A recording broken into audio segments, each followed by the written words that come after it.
No, not happening. I understand that this is fiction. I understand that I also read fantasy. And recently I read a fantasy book where the main character and a dragon were having conversations with each other. That felt like it was more realistic.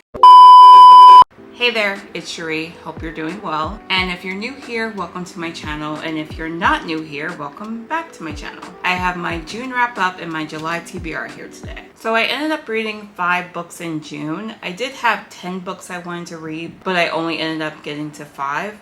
That's okay though. 5 is fine. I did take a break in the middle of the month. I couldn't figure out what it was that I wanted to read next. 4 of them are from my June TBR though. The first book I read was Final Girl Support Group by Grady Hendrix. I had read My Best Friend's Exorcism by this author years ago, and I wanted to read something else by him. I was also in the mood to read something on the spooky and thriller side. This did not really give me any spooky vibes. I know this author is pretty much on the comedic horror side, but My Best Friend's Exorcism, that did give me some type of spooky vibes. So I was hoping I would get some from this, but I didn't really. I did have a lot of fun reading it though. It follows a woman who is a real life final girl who has survived a massacre. She meets with 5 other final girls and their therapists in a support group, and they've been meeting for over a decade. But something happens when one of them ends up missing a meeting, and then it is possible that others might have learned about these meetings, which is not a good thing. And they all have to deal with that. So the main character did annoy me a bit, but not enough for me to root for her death. She has a plant that she named Fine, Fine short for Final Girl. And at the beginning of the book, I was kind of shaking my head at their friendship, but by the end, all I wanted to do was just make sure the plant was okay. I needed to know that Fine was okay. The other girls are reminiscent of final girls from movies that we know and at least I love. Well, some of them. They just have different titles. So these movies are Halloween, Friday the 13th, Black Friday. No, not Black Friday. That would be funny if there was a Black Friday though. Scream, Texas Chainsaw Massacre, Nightmare on Elm Street, Black Christmas, Prom Night. And there was a moment in this book that did remind me of National Lampoon's Vacation, which I actually watched again a few weeks ago. I had not seen that movie in years. All I'll say is people really need to respect the dead. But overall, I had a fun time reading this, and I'll give it 3.5 stars. The next book I read was The Weight of Blood by Tiffany D. Jackson. This is just another wonderful read by Tiffany D. Jackson, and I really just need to read more of her work. This one is like a take on Cherie by Stephen King. Would you believe that I have not read that yet?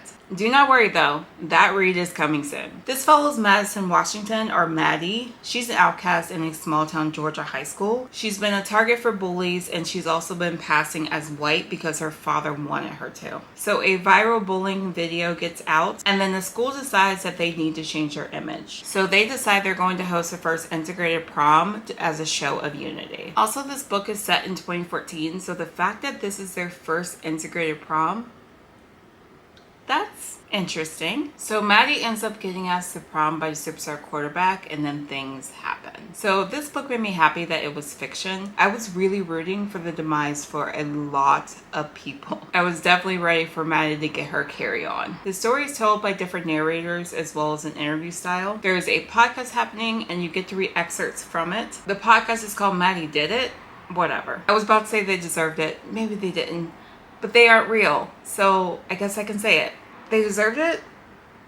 So even though I was pissed at quite a lot of people, I did enjoy reading this book quite a lot, and I would give it 4 stars. It's getting loud outside. So let the cars go by. It's fine. Next, I read The Last Time I Lied by Riley Sager. So this is the second Riley Sager book I've ever read. I do plan on reading more, but that will be for a whole different video. So this one follows a young woman named Emma who returns to her childhood summer camp. While she's there, she's trying to uncover a tragedy that happened 15 years ago. So during summer camp, she had 3 roommates, and they all went out one night and never came back. When she returns to camp, it is the first time the camp is reopening, since the disappearances. Things could go very bad. So I don't know what it was about this book. I definitely feel like it was a right time read for me. I am a mood reader, so I need to read a book at the right time. And I felt like this was a right time read for me. The setting and everything, it just felt like I would enjoy this book. But it was just okay. I mean, I think it was that I didn't really care about the character. That's pretty much what it boiled down to, I believe. I didn't care about the main character. She didn't really do it for me. And the ending, I think the ending was kind of meh. I didn't really like it. I am not going to give up on Riley Sager though. I did enjoy Final Girls when I read it. And this one overall, I think I would give it 2.5 stars. The next book is Morning Star by Pierce Brown. I did complete my reread of this book. And also with that, I completed my reread of the first trilogy. And dare I say, I think I enjoyed this book more this time around. I really do love these characters and I love the journey that they're on. And there was so much growth in this book alone for these characters. Part of me wants to continue my reread, part of me wants to just wait for Lightbringer,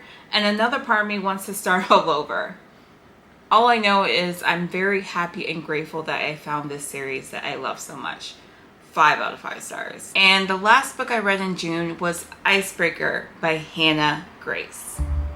So this is a popular book online. I'm pretty sure it's popular on Book Talk. And I'm the type of person who wants to read a popular book and figure out what the fuss is all about. Also, this book had a figure skater. And figure skating is one of my favorite sports. But I'll get to the figure skating aspect of this book later. So this is a romance between a figure skater and a hockey player. There is spice, just FYI. Some like spice, some don't like spice. Just want to let y'all know there is spice. For me, sometimes I'm okay with spice. And sometimes I feel like I'm invading someone's privacy. And in this book, I kind of felt like I was invading their privacy quite a bit. So the couple in this book, they're okay. I did feel like there were way too many characters. Trying to figure out who everyone was just felt like too much. Also, some might say this is enemies to lovers romance. I would disagree. One of them has an issue with the other for a reason I feel like is flimsy, and they are also very attracted to this person, but they're trying to fight it. And the other one is interested in the other pretty much the moment they meet them. I don't consider that enemies to lovers. Now for the figure skating aspect.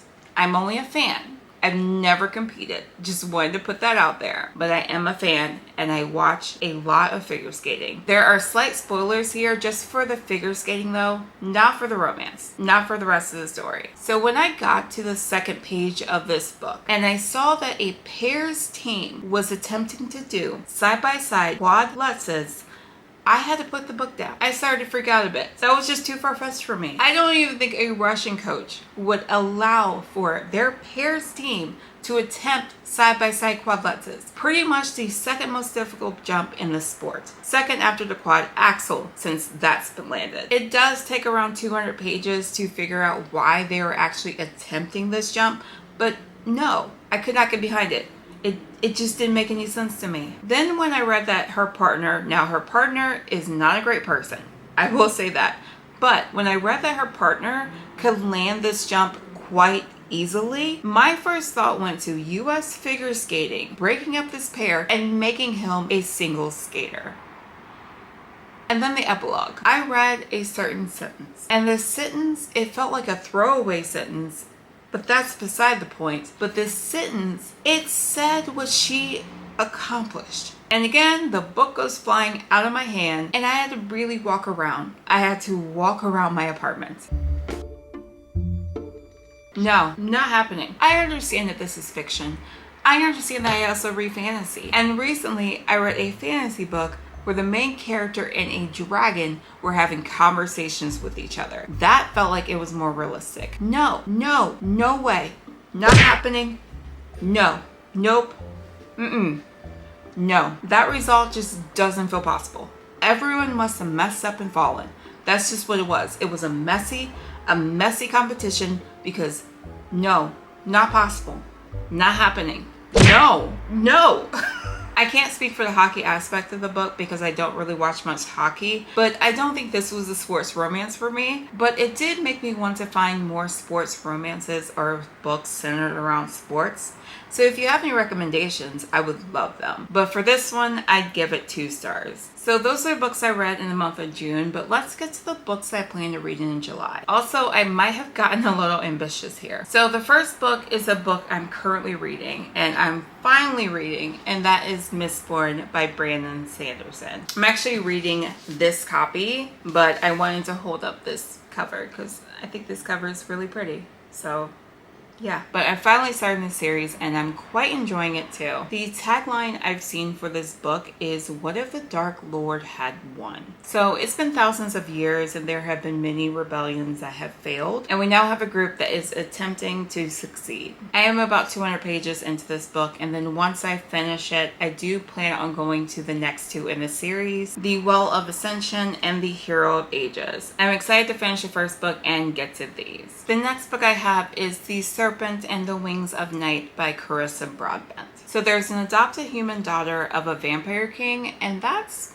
interesting. She ends up entering a tournament held by the goddess of death. I actually don't want to know much more about this. I just want to go into it knowing just that. I haven't decided if I'm going to read this hardcover or read it on my Kindle, because this hardcover, it's actually quite heavy. Next, I have For Found Dead by Natalie D. Richards. This feels like such a summer slasher movie to me, and that sounds very fun. There is a movie theater that is closing forever and is the last remaining business in a defunct shopping mall. There are 7 people working their final shift. The power goes out, they are locked in, their manager goes missing. Then Joe, who I believe is our main character, finds the dead body of one of her coworkers. I do love slashers, so I'm really hoping this book is a good time. Next, I have the second and third book in the A Good Girl's Guide to Murder trilogy, Good Girl, Bad Blood, and As Good as Dead, both by Holly Jackson. I'm really trying to complete the series that are on my shelf. I did a video on the first book in this series and wanted to get to these as soon as possible. It pretty much follows Pip, our main character, as she tries to figure out what happened to